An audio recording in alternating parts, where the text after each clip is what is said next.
Hey, it's HighTechDad, and today I am going to attempt to replace the battery on my iPhone 3GS.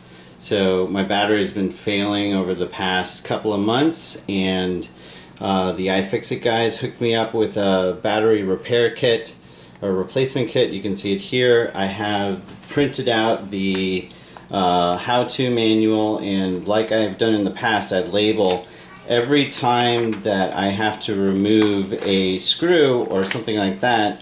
I put a little number by everything, as you can see here, and then I use my high-tech screw holder, which is just an egg carton that I've labeled all the different steps where there are screws removed.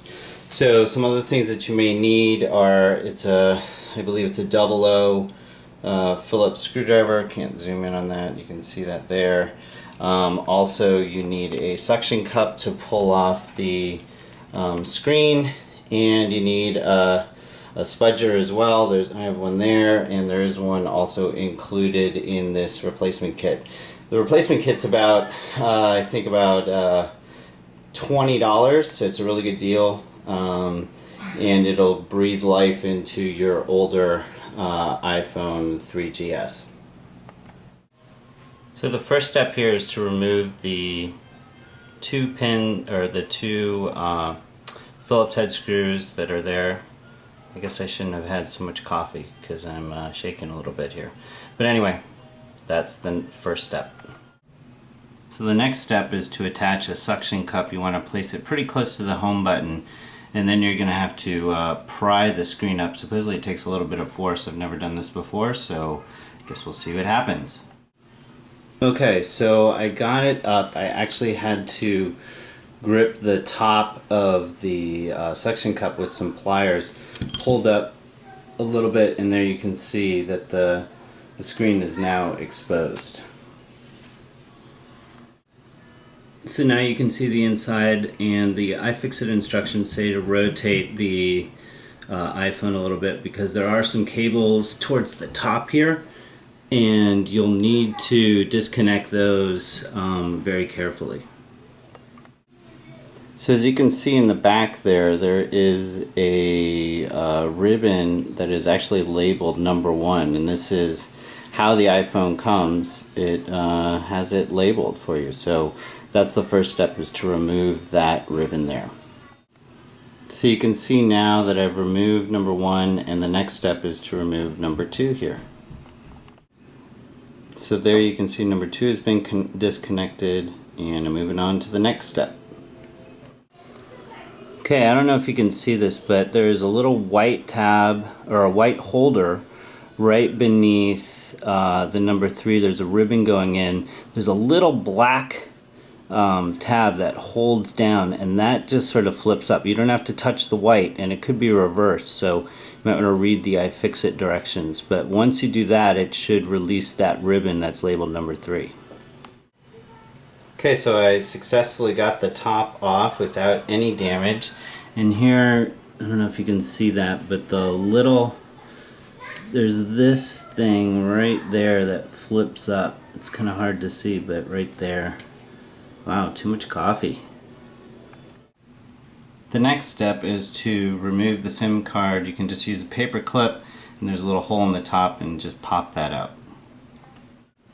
Next step is to remove the connector here that's labeled number 4.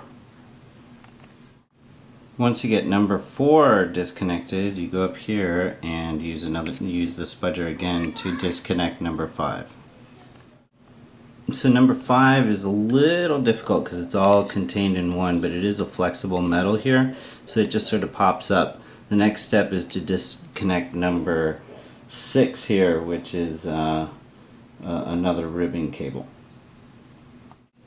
So after number 6, you want to go down, if you have a 3GS, and disconnect number 7 here. So then underneath that there is a little label that says do not remove, and you actually have to remove that in the next step. So I actually kind of destroyed that sticker, but hopefully it's just to let people know if you have disassembled your iPhone. The next step is to remove a variety of screws. There are a bunch of different types, so this is where I use my handy dandy egg carton to keep track of which ones are where. And again, I have labeled all the steps on the iFixit guide. So I've removed all the different screws that are in there, and now we need to gently pry up the camera, which is right there. And you don't fully pry it up because it's still connected to the bottom of the logic board beneath. One thing to note, that there is a little metal clasp that was attached to the screw there and holding in the camera area. I just took that out and saved it with the screws. So there you can see the camera is up out of its housing. So the next step is to use a spudger and pry up the logic board here. You want to lift it up, and then the next step will be sliding it out. So it's closest to the dock connector here, so you just pry this up. Okay, we've finally reached the battery, which is right there. The logic board is out. So the next step is to get out the battery. So you can see here the battery is held down by some adhesive tape. That's the yellow there. So I'm going to try and pry that off carefully before I try and remove the battery. Okay, so this was probably one of the most time-consuming parts, but I peeled up the tape that was mounted on there. I think the whole thing is probably covered by tape. And the iFixit guide recommends against using the little plastic tab here to pull it out.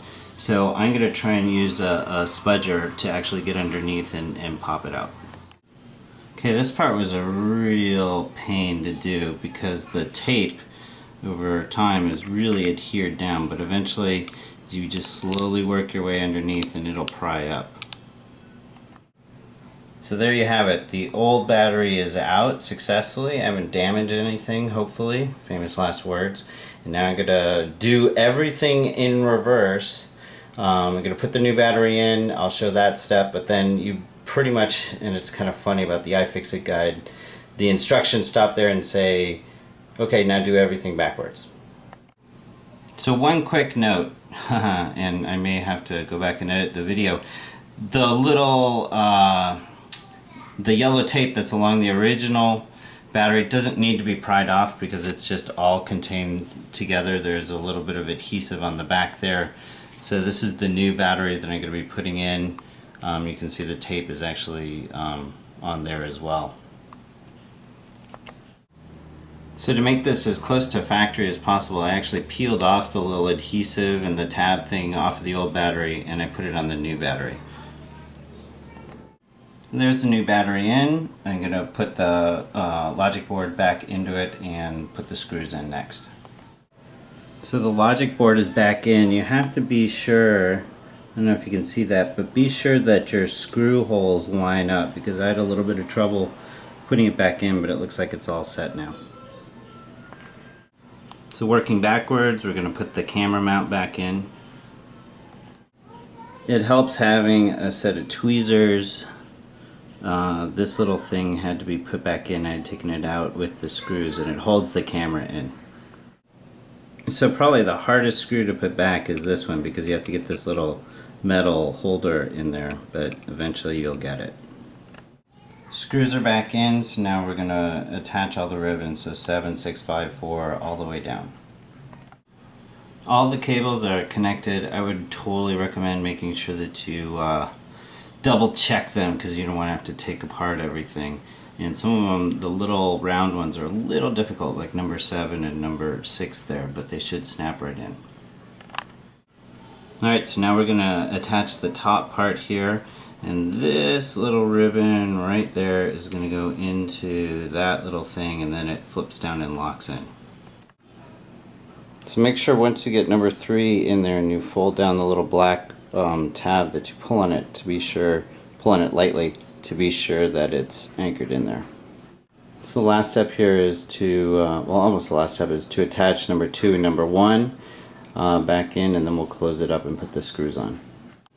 Alright, so the last step here is to put the screen back in. We're not going to use a suction cup, I don't think, at this time, so it just needs to seal down in here properly. Alright, so it's popped in and it's flush, and the last step are the 2 screws here, and then we're done. Alright, so the moment of truth. I don't know if this battery has any charge or not, but I'm going to try and power it up. And I haven't done this yet, so let's see. Oh, that's a good sign. So we see the Apple sign. Let's see. Just gonna wait here and see if it'll go to the screen, the password screen. Waiting. So far so good. Oh, and one last note here. Be sure to dispose of your battery in a environmentally safe place. You can take it to some hardware stores, they'll recycle it. Don't just throw it into the trash. So anyway, while we're waiting for this to boot up, if you want to read more about this, you can visit my blog at www.hightechdad.com, and there is the enter password page, so that is a good sign. And you can follow me on Twitter, and I'm at HighTechDad. You can ask me any questions. And I want to thank iFixit for the great guide and for sending me the battery. So until next time, thanks for watching.